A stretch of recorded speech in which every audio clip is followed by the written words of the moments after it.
Hi, I'm Dark Shades, and this is my kind of a counseling session. Well, a kind of counseling channel. It's kind of veered from way back when I used to put everything on it to now I'm only recording videos and uploading videos that have to do with self-care, self-development, childhood trauma, that kind of thing. And so all my other videos that are to do with immigration and that kind of stuff, it's now on my Black Bright News channel. Now today, well, if it's the first time you're passing, thank you very much for stopping by. And for my subscribers, thank you for sticking with me. I wanted to talk about Please Don't Leave Me. It's something that's in our subconscious a lot of the time, regardless of whether you're in healthy relationships or unhealthy relationships, or you're not in a relationship at all. Now, many people who are single today are single. They think it's because they've made a conscious decision to be single. And because relationships are too much hassle, people are too much hassle, I can do bad all by myself. But you'll probably find that a lot of people who are single today had issues of abandonment as a child, rejection, disrupted attachment, violence, abuse from the age of birth until maybe about their teenage years. So you may find that people who are single today are deliberately single because they feel as though someone is going to disappoint them or leave them, or they feel unsafe. And that is because when they were young, the people who were supposed to care for them and protect them, they didn't. It wasn't intentional, it wasn't deliberate. Adults have their own agenda. They just go on doing what they are meant to do or what they feel is good for them at the time. The children can wait. The children aren't old enough to understand. The children they're not necessarily stupid, but they just feel as though we'll grow out of it. So regardless of their behavior and their decisions, children are meant to grow out of it. And all of what they witness, all of what they feel, they'll grow out of it when they grow into adults. But scientists know, and scientists have proved, and psychologists have proved, it's not the case.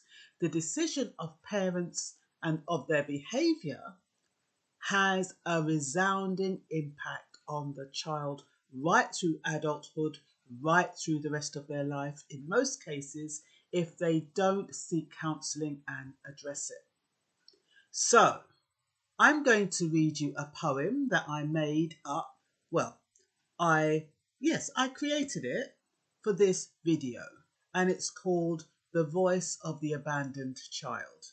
So it's not in any of my poetry books. I just literally composed it this morning. You left me wondering why you left me in that place. I was in your arms one minute and in a broom cupboard the next. I don't know what I did. I don't know what I said. But they told me I would get no supper, just a slice of bread. Mummy, did I cry too much? Mummy, did I cling too much? Did I get in the way? Please don't make me stay. Days came and went, nights did too. My eyes got tired looking out for you. You came to the home, I glimpsed you for a moment, then you were gone for so long. What did I do, Mummy, for you to put me in a home? If you can leave me, so can everyone. So, the voice of an abandoned child. And what I'm saying is that when I wrote that poem, it's because that is how a child who has been abandoned feels. The child doesn't know that the mother is trying to make money to take them back. They don't know that the parents are making sacrifices. All they see is some children with their parents struggling, Whether the children are naughty or not naughty, the mothers stick with them. And so they believe that, oh, if my mother had to put me into a home, that means she didn't love me. That means I'm unlovable. That means that, they didn't want me around.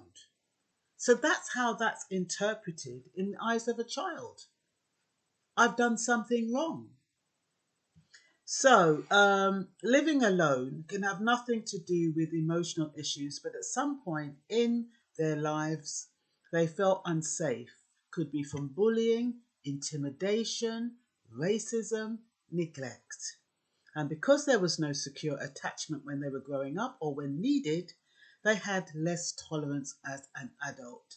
So, the slightest moment they felt unsafe or insecure or that somebody didn't have their back, they push that relationship aside or they decide that they prefer to be alone.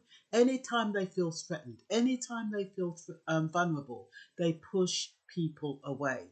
And it's got to do with not feeling secure in themselves because of what they went through as a child. If their mothers didn't keep them or hold on to them, that child will grow up with an insecure attachment. And that child will believe that there'll be nobody who's going to stick with them, or that they have to compromise themselves in order to get somebody to stay with them. They have to people please, as they call it, in order for people to stay with them. They don't believe that if people see their faults, or if they lose their temper, or if they do something wrong, they don't believe that people are going to stick around, because when they did something wrong, when they were a child, they were chastised. It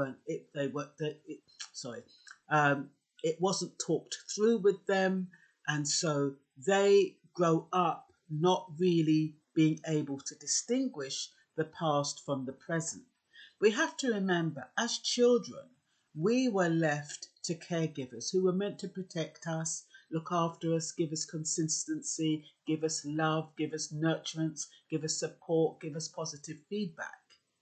So when those caregivers didn't do that, that child takes it personally, and they find it difficult to believe that if their caregivers, i.e. their parents or whoever, couldn't do that for them, who is going to do that for them? Who is going to love them unconditionally? So they self-sabotage. They push people away as adults. They tell themselves, I'm happy by myself. I want to live alone. I'm absolutely fine by myself. And maybe they are, but on a deep subconscious level, everybody needs someone. And okay, it might not necessarily be an intimate partner, but it's still somebody who you can trust, who's there for you, who you can speak to, and you know who's got your back. Anytime you sense that somebody hasn't got your back as a insecurely attached child, you are going to withdraw. You are going to go into hermit mode. It's only natural. You need to protect yourself from people you believe are going to harm you. It might not even be real. It might be projection. It might be you're attaching somebody's behavior to something that happened in the past, but it doesn't matter. It's real for you and it needs to be validated. And you need to say to yourself, there's nothing wrong with that. This is how that person makes me feel. I'm going to withdraw from that person because I don't feel safe. And that is your right. So I'm not telling anyone to go with people just for the sake of it to see whether or not they can sustain a relationship. What I'm saying is just realize that as an adult, you can look after yourself. Most people can look after themselves. I'm not talking about if you're disabled or things like that, or you have a serious illness. I'm talking about, full able-bodied people as adults can take care of themselves, as opposed to when they were children, they were reliant on caregivers who didn't serve their needs, their basic needs in a lot of cases, which is love. which is consistency, which is stability, and all of those things, which is reassurance and encouragement and validation. So, as adults, you tend to seek that in other people, and when it's missing, it makes you feel that person doesn't really love me, that person doesn't really want to be with me. Therefore, that person, I'm going to get them out of my life because they're going to eventually hurt me. They're going to eventually leave me. So therefore, I can do bad all by myself. So I'm going to leave. I'm going to live by myself. So it's like, leave me alone. And then on the other hand, you're saying, please don't leave me. So you've got two opposing thought processes running simultaneously. The one where you don't want somebody to leave you, you want somebody to really fight for you, regardless, and show that they love you unconditionally. And then you have the one where you say, no, I want to be left alone. It's too much headache to have to be responsible for somebody else's emotions, feelings, life, or whatever. So, remember that most people, including our parents, do the best they can with the resources they have at any given time. Parents don't mean to suck. They really don't. Well, the majority of them. I'm not talking about cruel parents who deliberately damage and hurt their children. No, I'm not talking about those. I'm talking about, by and large, parents do not do things deliberately or intentionally to hurt their children. They're thinking at that time that this is what I need to do to get things done. So my mother, when I was placed in a foster home, she didn't think it was going to hurt me. She thought I was too young to understand. And she thought as I grew up, I'd forget all about the foster home. So when I used to say I was in a foster home, she'd say, oh, Myrna, you wasn't. You was only there for a couple of months. Not realising that a child remembers. So she tried to deny how long I was in the foster home, only because she probably felt guilty. And she said it was one of her worst regrets. And I can understand, because we do things that we regret. And I think it was because she didn't realise that bit of instability would have had an adverse impact on me growing up through my teenage and adolescent years. So she always used to talk to me about it. But for her rationale behind that was not, oh, I don't love my daughter, I don't want my daughter around. Her rationale was, how the hell am I going to survive in this country where I know no one, and I'm having to go from one room to the next? There's no security. I need to have security for myself, and then I can provide security for my children. That was her logic. And so she didn't realize that her decision would have impacted me. So, and that's with a lot of parents. I did the same thing. When I went to America, it meant me detaching from my three daughters in different ways. My eldest daughter, she had got so used to having me around. The next thing, just as she got used to me, I was off. So she felt betrayed and rejected and abandoned. Similarly, when my middle child, when I sent her back, she felt neglected and abandoned, because she was in a position where she told me she was going back with some friends, but it didn't work out that way. Anyway, and then my youngest one, she was similarly upset with me because I'd sent her back to her father, and that she suffered adverse childhood experiences there. And so I was resented for those experiences. But what I'm saying is, at that time, when I went to America, I didn't go to America because I wanted to go and enjoy myself and have a lovely life. I went to America because I was in a domestic abusive relationship. And so I was in a marriage where my husband, or my ex-husband, thought it was funny to hire a scare actor to kidnap me. The people had this camouflage thing on, these rifles and that big old mask, and burst into my workplace on my birthday, grabbed me by my neck, And, I thought it was my last day. I thought I was about to die. And I couldn't understand why my colleagues in the office were laughing. It turned out the next thing you're hearing them saying, "Oh, happy birthday." It wasn't funny. And I was in also, I'd come home from work one day, and my ex-husband's idea of a joke was to have this replica of gun and point it to me and say, "Aren't you scared?" My response, "I can only die once." But my point is that my husband was very, very controlling. And, when I realized, when he only acknowledged he was a schizophrenic, a certified schizophrenic, when we went to a wedding and he'd forgotten my shoes and he saw the disappointment on my face, and that was his trigger to lash out at me and bruise my arm. Then he'd be saying, "Oh, I'm sorry, I won't do it again. Oh, I'm in church, I promise, blah, blah, blah, blah." But my point is that the series of observations meant that I wasn't safe in that relationship.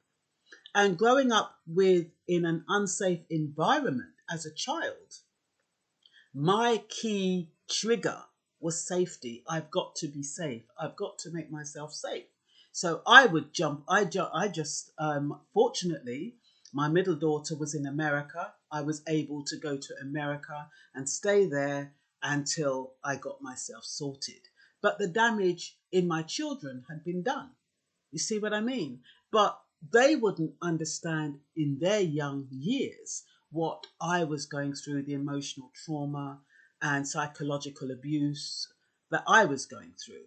So when parents do things, and I believe it is because parents have adverse childhood experiences, because you can say, so why doesn't that happen to all parents? But you'll usually find that parents who've had secure attachments growing up, their children have secure attachments.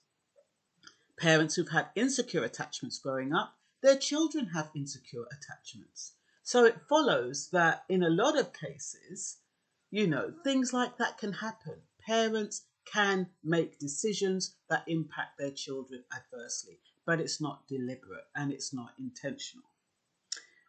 So, and children think dichotomously. They think in black and white. It's not because my mother is in an abusive relationship. She's gone to America because she doesn't love me anymore. She sent me to my father because she doesn't love me anymore. She's gone to America because she doesn't love me anymore. See what I mean? And that is what happens in a child's mind. It's black and white.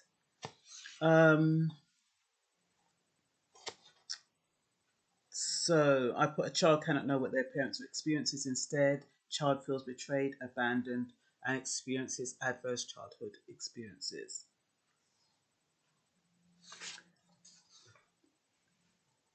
Okay.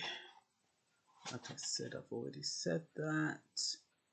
Carers have a responsibility to care, but many do not intentionally.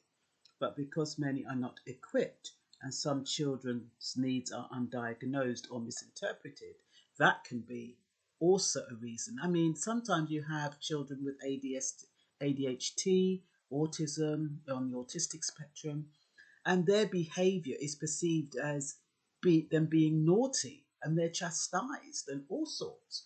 The parents are unable, I mean, they're not GPs, they're not doctors, and some doctors can't diagnose it straight away. And you get a lot of children in classes, they're misdiagnosed as being, disruptive in the classroom when they have ADHD or they're hypersensitive or some other kind of disorders going on. That child grows up feeling that people are picking on them. They feel bullied, and that is the problem a lot of the time. This misdiagnosing of children's behavior. It happens all the time. Nobody stops to think about that child's upbringing. And especially when you're an adult or in your 60s or 70s, nobody tracks that back to your childhood experiences. And so if I was in a relationship with somebody and they're giving me a hard time, I don't kind of track that back to, oh, were they beaten as a child? Were they abused as a child? How did they grow up with their parents? Were their parents abusive? People tend not to think that. And um, if you're not empathetic, or if you don't have any counselling skills, you're not going to relate the two. And even if you do have counselling skills, you're not really objective when you're in close relationships. So you don't pick it up. But sometimes people's behaviour and the way they react, whether it's obstinacy, whether it's pride, whether it's anger, whether it's hostility, a lot of it stems from childhood experiences, or even as adults. If they've been abandoned as an adult, that can impact their behaviour, and it can impact relationships adversely. What else have I got? Parents make sacrifices to survive, but how do they handle the decisions they make? Do they talk it through with their children, regardless of how young? I mean, supposing my mother had said to me, look, darling, I'm going to have, I think I was about 3 or 4. I might have internalized her words. I may not have done. But supposing she had said to me, darling, I'm going to have to go away and work. I'm going to have to leave you here for a while. But don't worry, I will eventually come back. Would it have made a difference? I don't know. Because at what point can you remember what your parents say? They say that children's memory goes, as far back as 5 months, they can remember traumatic events. And those traumatic events tend to replay in their mind. So that's why it affects them as adults. But ordinarily, if they're not so traumatic, after the age of 3, or between the ages of 3 till 7, they remember explicit incidences. And then after 7 years old, they go into something called childhood amnesia, where they don't remember so much because it's not repeated, it's not really relevant. And so they only pick out certain things that they remember. But do they handle it in a way to make a child feel secure? When a parent is making their lifetime decisions, do they do it in a way to make the child feel secure? Or is it children must be seen and not heard? Children don't understand. They'll grow out of it. They won't know. They're too young. They won't remember. Those are the kind of messages that parents tell themselves to justify not explaining to a child what is going on. But parents aren't intentionally neglectful, but child will see the world as being unsafe. Many parents did not know past behaviour and decisions would impact children growing up. Science shows that children begin forming explicit childhood memories from 2 to 3 years old until the age of 7. Then childhood amnesia steps in, and then they get forgotten bit by bit unless reinforced. Basic research shows that young babies, even 5 months old, can remember a stranger came into their room and scared them, which is what I mentioned before. Even though babies are pre-verbal, they can remember traumatic events that happen to them. Memories that get repeated and strengthened, causing emotional numbing, anxiousness, anger, fear, and distrust as adults.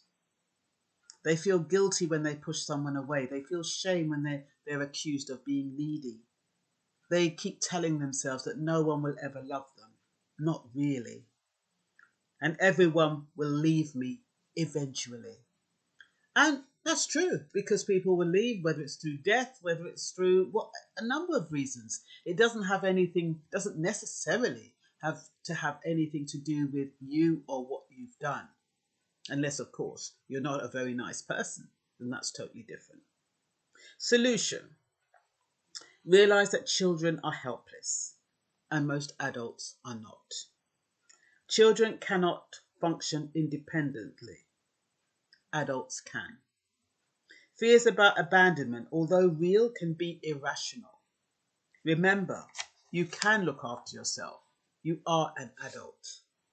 Embrace friendships and trust the process. Understand what you need and try to get it. Do not rely on others what you can do for yourself. Try to develop secure attachments. With regard to self-care, I've put some pointers here.